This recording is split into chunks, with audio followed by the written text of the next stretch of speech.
तो फ्रेंड्स, आपका एक बार फिर स्वागत है आपके अपने चैनल ईबीआई में। पिछले व्याख्यान में हमने जो उपसंघ कैल्सिरेटा है उसका अध्ययन किया था और उसका वर्गीकरण हमने देखा था कि दो वर्गों में किया गया है। पहला वर्ग मीरोस्टोमा था और दूसरा एरेक्निडा। आज हम उस जो पहला वर्ग था मीरोस्टोमा उसका वर्गीकरण देखने जा रहे हैं। तो सबसे पहले जब वर्ग मीरोस्टोमा की बात की जाती है तो इसे दो उपवर्गों यानी कि सब क्लास में वर्गीकृत किया गया है। पहला उपवर्ग है ज़ाइफोसुरा और दूसरा जो उपवर्ग है वो यूक्टेरिडी है। यदि हम ज़ाइफोसुरा की बात करें तो जो ज़ाइफोसुरा नाम है ये दो शब्दों से मिलकर बना हुआ है, ज़ाइफोस और सूरा। ज़ाइफोस का मतलब होता है तलवार या इंग्लिश में कहें तो स्वॉर्ड, और सूरा का मतलब होता है टेल अर्थात पूंछ। यानी कि इन प्राणियों की जो पूंछ होती है वो तलवार नुमा होती है। अब आगे की अपन बात करें तो जो ज़ाइफोसुरा के प्राणी हैं उनका आवास समुद्री होता है और कुछ क्या बोलते हैं स्वच्छ जलीय भी पाए जा सकते हैं, लेकिन इसकी संभावना अत्यधिक कम होती है।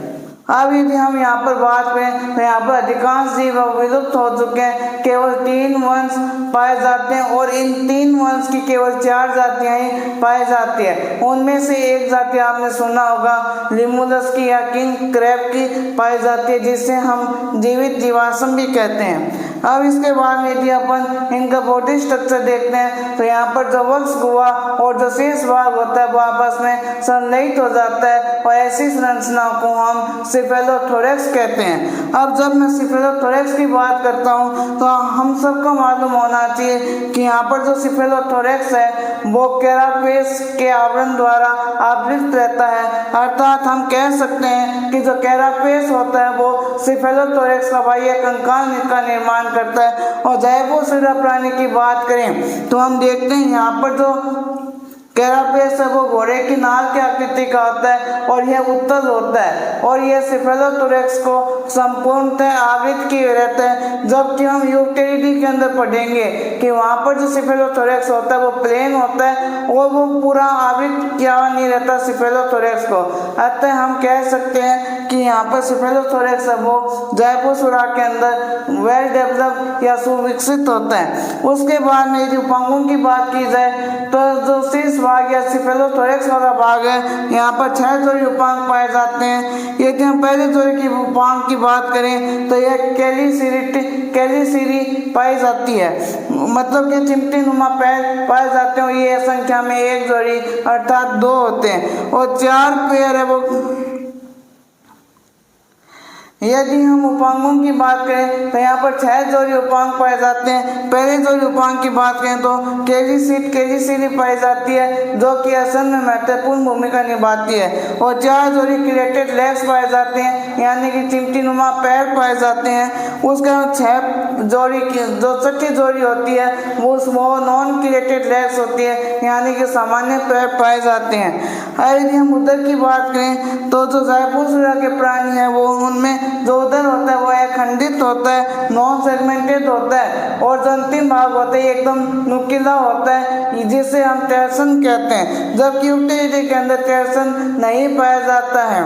उसके बाद में उदर की बात करें तो यहाँ पर 6 जोड़ी उपांग पाए जाते हैं और जो पहले जोड़ी उपांग होते हैं वो जनन प्रच्छद बनाते हैं और जो जनन प्रच्छद होता है उसके नीचे जनन छिद्र पाए जाते हैं और जनन छिद्र के पीछे आपके 5 जोड़ी उपांग पाए जाते हैं जो कि गिल्स में रूपांतरित हो जाते हैं। अब यदि यहाँ पर गिल्स की बात आती है तो हम सबको मालूम है कि गिल्स श्वसन का कार्य करते हैं। अतः जो ज़ाइफोसुरा के प्राणी हैं उनमें श्वसन गिल्स के द्वारा होता है और यहाँ पर जो उत्सर्जन होगा वो कोक्सल ग्रंथियों के द्वारा होगा, क्योंकि हमने जब पहले भी यह बात बताई है कि ऐसे ऑर्थोपोड प्राणी जो कि जलीय होते हैं उनमें जो उत्सर्जन होता है वो कोक्सल ग्रंथियों के द्वारा होता है और जो स्थलीय प्राणी होते हैं उनमें जो उत्सर्जन होगा वो मेलपिजियन नलिकाओं के द्वारा होगा। अब यहाँ पर यदि अपन परिवर्तन की बात करते हैं तो यहाँ परिवर्तन अप्रत्यक्ष होता है, अर्थात यहाँ पर लार्वा अवस्था पाई जाती है और यहाँ पर जो लार्वा अवस्था पाई जाती है उसे हम ट्राइलोबाइट कहते हैं। अब इसका उदाहरण मैंने पहले ही बता दिया कि सबसे अच्छा उदाहरण है वो किंग क्रैब होगा, जिसे हम जीवित जीवाश्म भी कहते हैं, क्योंकि इसमें बहुत ही कम विभिन्नताएं उत्पन्न हुई है और इसमें जैसे लक्षण थे वो वैसे ही क्या संरक्षित हैं, इसलिए हम किंग क्रैब को क्या कह देते हैं, जीवित जीवाश्म कह देते हैं। अब यदि हम यूक्टेरिडी की बात करें या उपवर्ग यूक्टेरिडी की बात करें तो हम देखते हैं कि इसके जो सभी जीव है वो विलुप्त हो चुके हैं और इसे हम मेराइन मार्टर स्कॉर्पियन भी कहते हैं। अब यहाँ पर जैसे कि मैंने बताया था कि कैरापेस होगा वो छोटा होगा, प्लेन होगा, समतल होगा, जबकि जाइपोसुरिया में यह उत्तर था, वो घोड़े की नाल की आकृति का था, लेकिन यहाँ पर यह छोटा और समतल होता है और यह जो सिफेलोथोरेक्स होता है उसको पूर्णतः आवृत नहीं करता है। अब यदि अपन सिफेलोथोरेक्स की बात करें तो यहाँ पर भी 6 जोड़ी उपांग पाए जाते हैं। जो पहले जोड़ी उपांग उसे अपन कैलिसिरी कहते हैं और 4 जोड़ी वॉकिंग लेग्स पाए जाते हैं जो कि गमन में सहायता प्रदान करते हैं। और जो 1 जोड़ी होते हैं वो प्रत्वार से जिसे उपांग होते हैं जो कि संभवतः इनके तैरने का कार्य करते होंगे।